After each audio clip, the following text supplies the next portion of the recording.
Greetings, I'm Pillar Nexus, the Ancient Gladiator, where Pillar loves tabletop games with Sonic the Hedgehog Crash Course, game for 2 to 4 players, where you will have your character, special abilities, and a great big track to run around.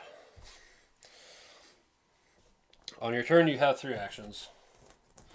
The first thing you have to do is fix any damage that is currently on your character.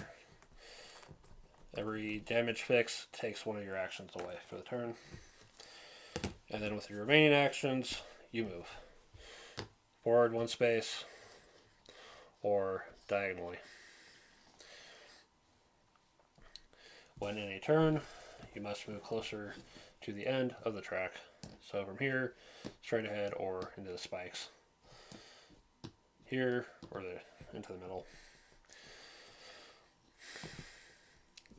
The moment you take any damage on your turn whatsoever, you stop.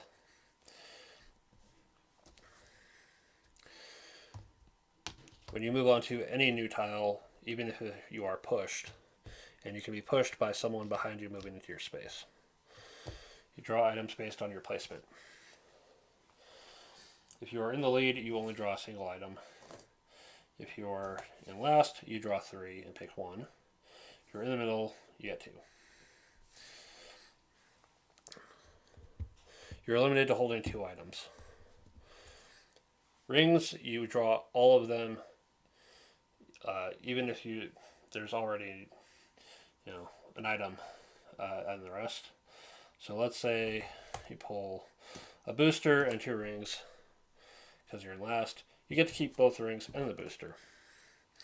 You can have up to 4 of them, and once you have 4, you trade them for an extra life. An extra life negates 1 point of damage so that you can keep during your turn. Or it lets you rotate a piece of track. I believe it is the last track tile in play.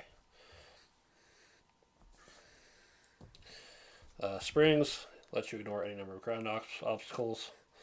That includes other characters, crab meats, and spikes. You must end in the next space after that line is done. So here, they'd have to stop in the Buzz Bomber space, take the damage, and end the turn. But if there's a character stuck there, then we have to jump over them.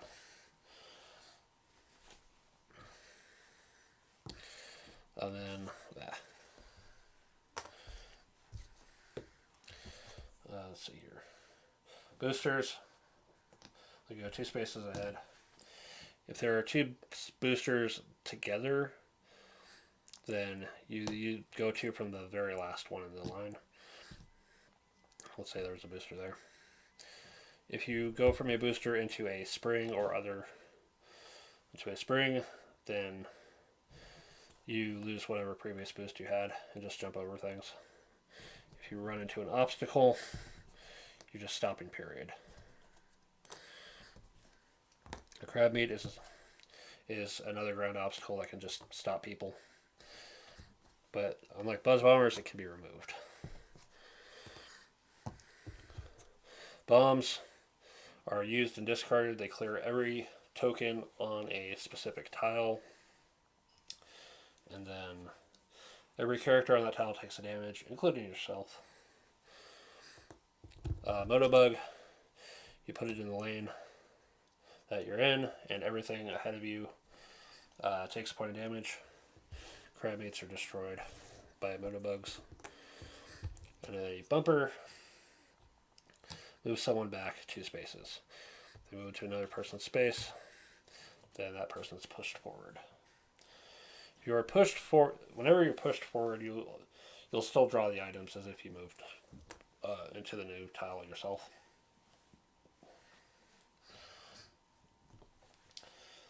And then the game will proceed so that every player will take their 3 actions, and then the player to the left goes. To actually win the game, you need to be the first off of a given track, the last track tile played, in which case you'll get a Flicky, and then you'll get to place. Whoever actually made the move happen, we get to place the next track tile. If all the track tiles are in play, we start pulling from the back. If the last track, if the furthest back tile is occupied, then moving off the end is an instant win. Otherwise, depending on the number of players, 5 in a 4-player game, 7 in a 3-player, 10 in a 4-player, or 2-player. The way the track works is kind of interesting too. So let's say we got something like this. If you're like back here, what you can do is open up a shortcut. You don't get anything for going onto the shortcut space itself, but I believe you still get the item for moving on to the new tile. The one that's new to you anyway.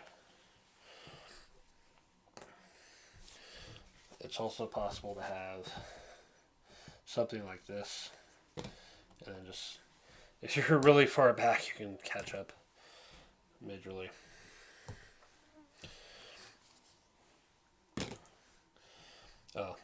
In case I didn't mention it with the items, you're limited to 2, other than rings. Anyway. Yeah. Getting bonus birds as your character, Sonic, needs to chain 2 boosters together.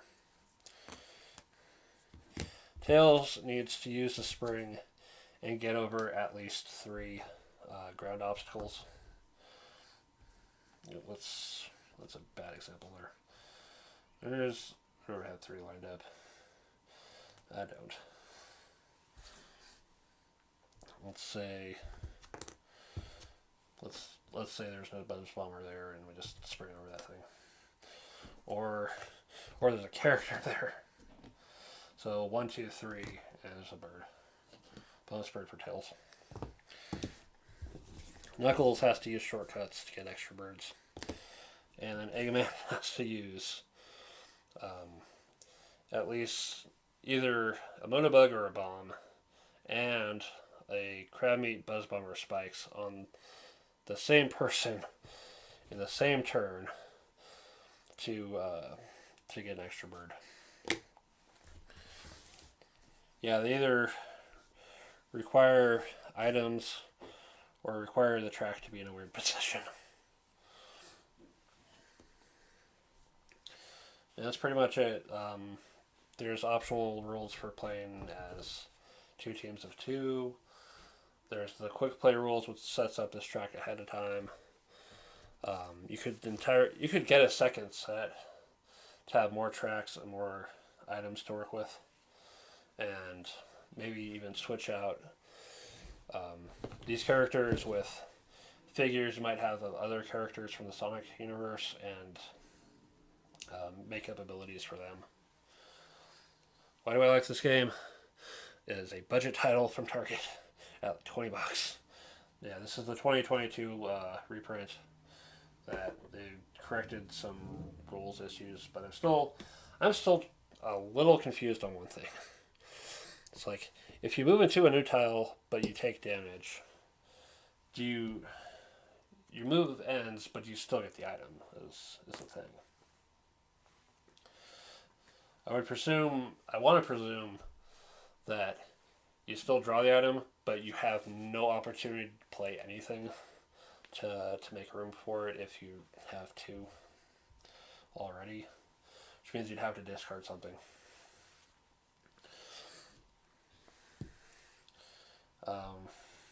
Yeah. It's a budget title. It's fairly simple. The age recommendation is like 8+, which is pretty good. And it's Sonic. I love Sonic. I love the early games of the series. The ones I grew up with. But anyway. Sonic Crash Course. Check it out. It's fun. It's simple. It's cheap. And it's hopefully at a Target near you. Anyway, thanks very much for watching. This has been Pillar Nexus. I'll see you next time.